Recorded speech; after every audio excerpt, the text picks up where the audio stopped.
Olá, sejam todos bem-vindos a mais uma live ao vivo diária. E aí, pessoal, beleza? Estamos aqui na 00:20 hoje. Era para eu ter entrado antes, mas eu estava falando com o Alan dos Santos aqui, o Alan me ligou, aí ficamos aqui batendo um papo por muito tempo. Então, estava lá o primo dele, o Anderson, então ficamos batendo um papo e acabou que só pude entrar agora. Mas tem gente pra caramba aí, meu Jesus amado. Mas vocês não dormem não, gente. Mas vocês não dormem. Mas que é isso? Mas que é isso?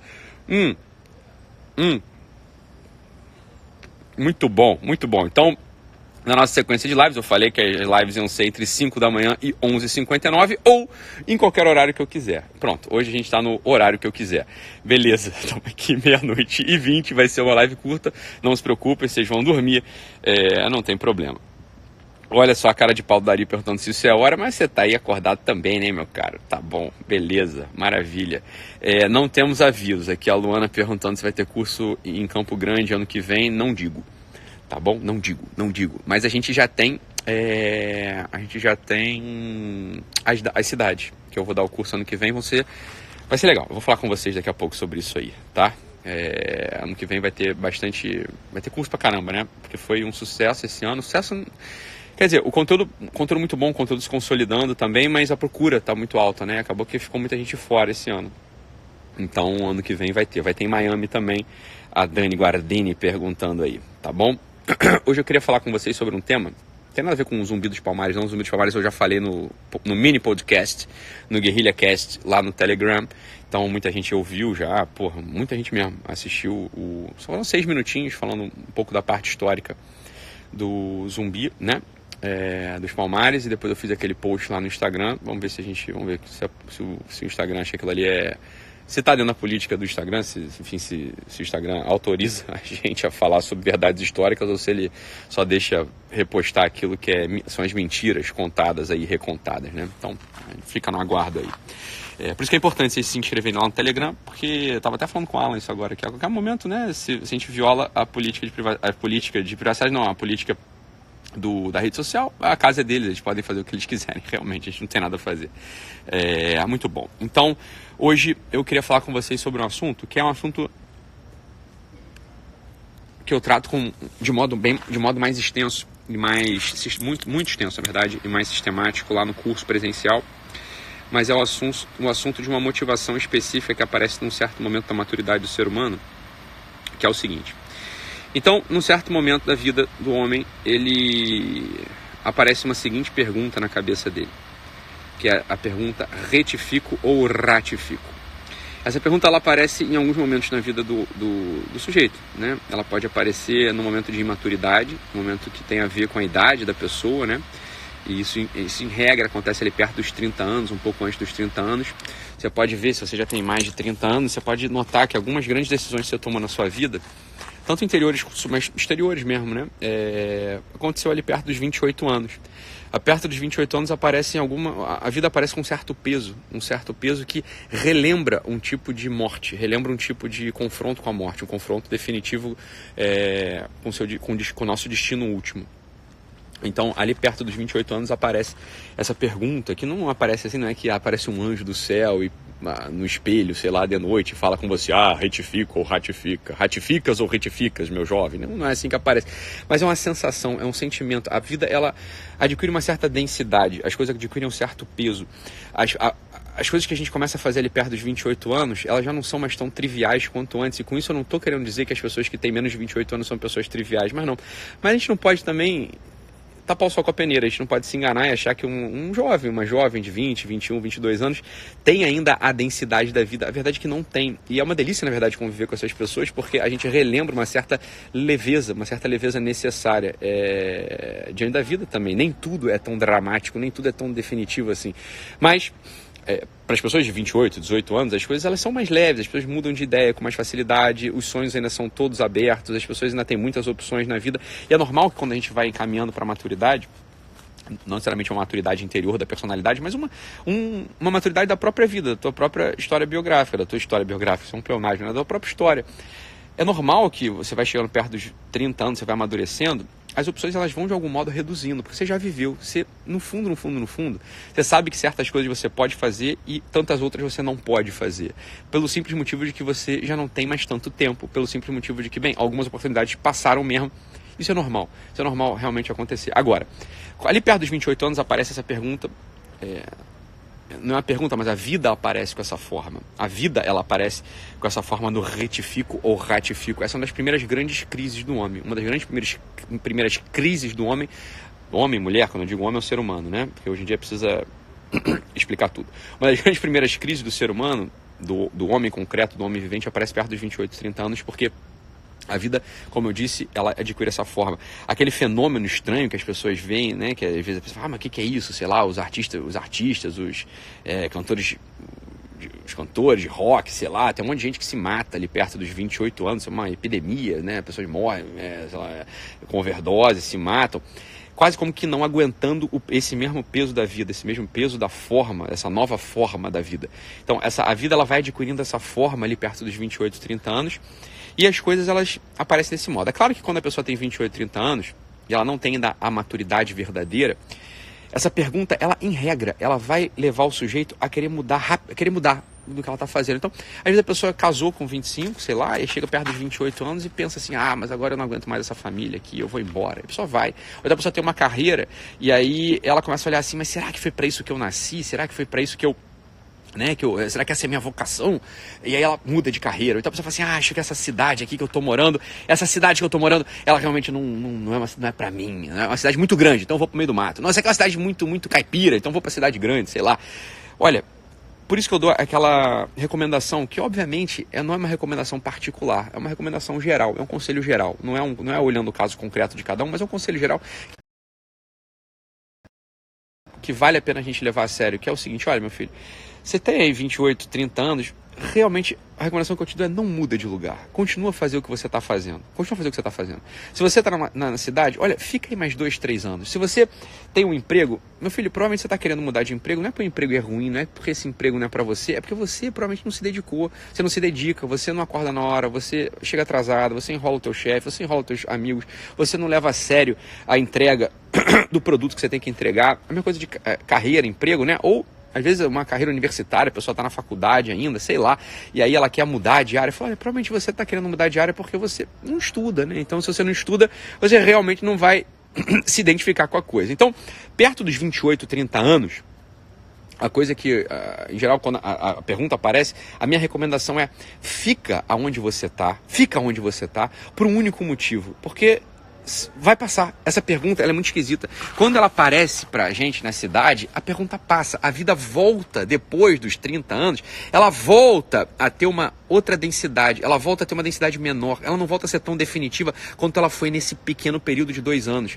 Nesse pequeno período de 2 anos, as coisas parecem todas dramáticas e definitivas. E às vezes as mudanças que a gente faz, no final das contas, só nos desestruturam mais. Sobretudo se a gente muda. Então, às vezes você estava ali adquirindo as ferramentas necessárias no teu emprego, mas a pergunta apareceu, você mudou de emprego, e aí quando você se vê ali aos 31, 32, você fala, cara, eu tô numa coisa nova que eu fiz, que eu inventei, puta que pariu, pra que eu mudei, né? Agora eu tô aqui numa coisa nova, eu não tenho, talvez era melhor eu estar onde eu tava, porque lá onde eu tava, pelo menos eu tinha a ferramenta, eu tinha os materiais, já tinha ali uma história, né? Eu tinha uma história. Então, é um conselho que eu dou, um conselho geral, óbvio, né? Não é o caso concreto, o caso concreto a gente tem que ver, mas o conselho geral é, olha, essa coisa em geral, essa coisa passa. A pergunta, ela passa, mas ela reaparece. Ela reaparece depois para as pessoas que de fato alcançam a maturidade. De fato, as pessoas que alcançam a maturidade, ou seja, que elas vão progredindo nas camadas da personalidade, tem um certo momento que essa pergunta ela volta, mas ela já não volta mais podendo sumir.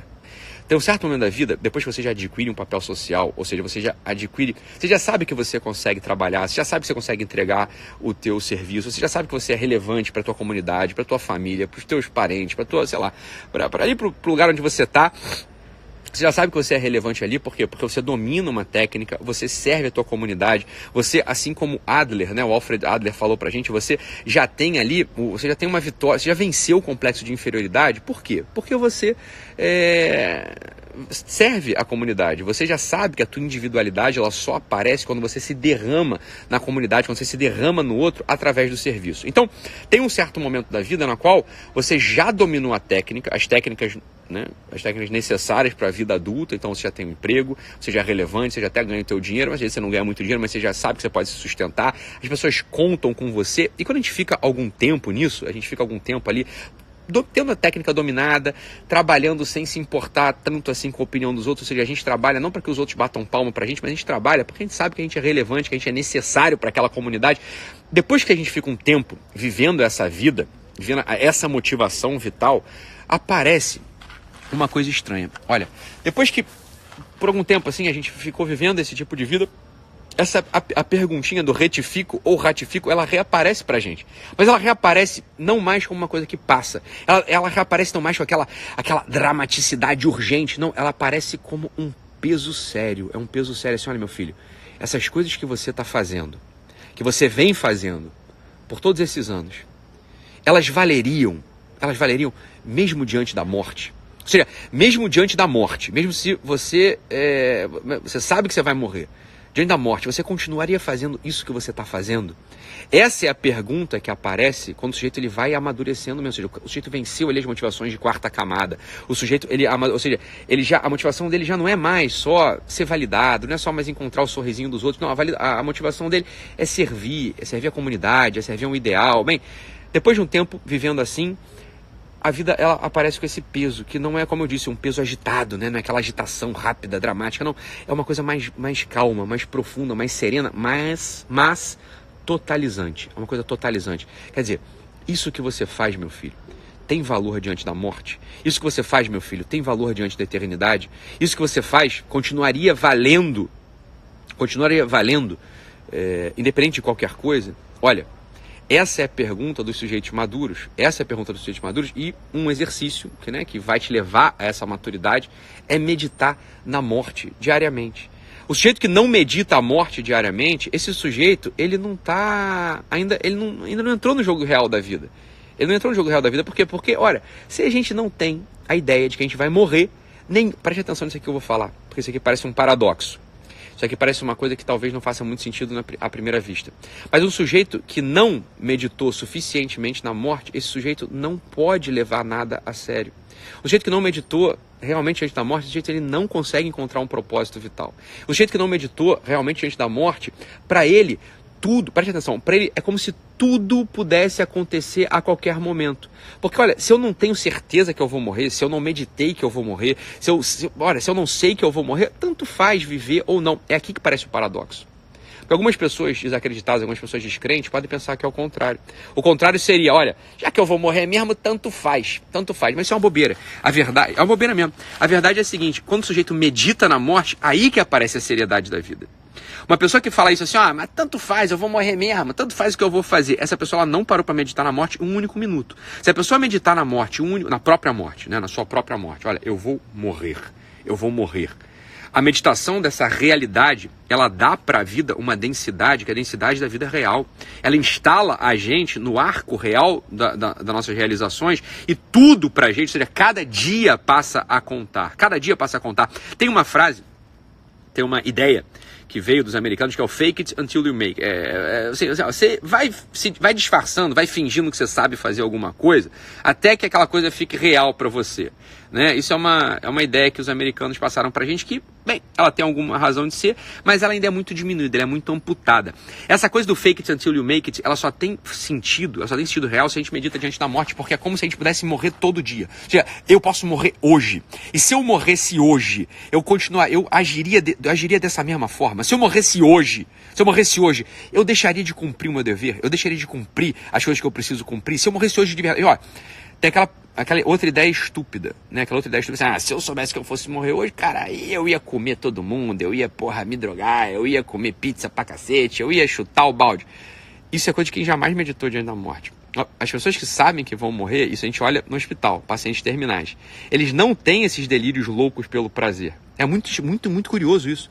Os delírios pelo prazer, ou seja, assim, a vida direcionada às coisas prazerosas apenas, a esses prazeres aqui da terra, de aqui de baixo, isso só aparece para quem jamais meditou sobre a morte e a vida fica vazia, a vida fica sem densidade. Isso é muito estranho.